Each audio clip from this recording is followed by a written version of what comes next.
म त अब थाकिसकेँ मर्दिम जस्तो लाग्छ आमा बुवाको मुहार हेर्छु अनि कस्तो लाग्छ मलाई त धेरै नै पाप लाग्छ होला सकेन आमा बाउलाई कहिले खुसी राख्न म त अब थाकिसकेँ मर्दिम जस्तो लाग्छ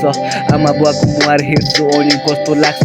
मलाई त धेरै नै पाप लाग्छ होला सकेन आमा बाउलाई कहिले खुसी राख्न कोसिस त गर्नेछु खुसी राख्न सधैँ कसैको नि छोरा नहोस् कहिले पनि म चाहिँ केही सोच्न सक्दैन रक्सी हुन्छ दबाई हार मान्ने छैन कोसिस गर्नेछु म अझै मेरो पीडाहरू छ यहाँ सबैले यहाँ देख्दै जसले जस्तो व्यवहार गर्छ खुसी हुन्छ त्यसमै पीडाहरू छु म यहाँ कपीमा यहाँ लेख्दै अघि बढ्दा आफ्नै मान्छे आउँछ बाटो छेक्दै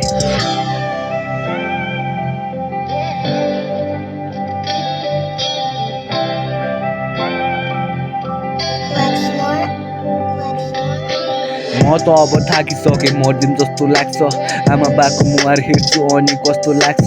मलाई त धेरै नै पाप लाग्छ होला सकेन आमा बाउलाई कहिले खुसी राख्न म त अब थाकिसकेँ मर्दिम जस्तो लाग्छ आमा बाको आँसु देख्छु अनि कस्तो लाग्छ मलाई त धेरै नै पाप लाग्छ होला सकेन आमा बाउलाई कहिले खुसी राख्न आज भोलि लाग्न थाल्यो लाइफ नै ठिस अघि बढ्दा सबलाई लाग्ने रहेछ रिस खाएर मर्दिम जस्तो लाग्छ खाएर बिस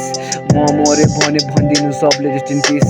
मलाई आमा बाउको बन्न मन छ खास कोसिस गर्नेछु हुने बेला मेरो सास भन्थे मनभित्र हुन्छ भगवानको पास तर रहेनछ यो कुरा रहेछ बकवास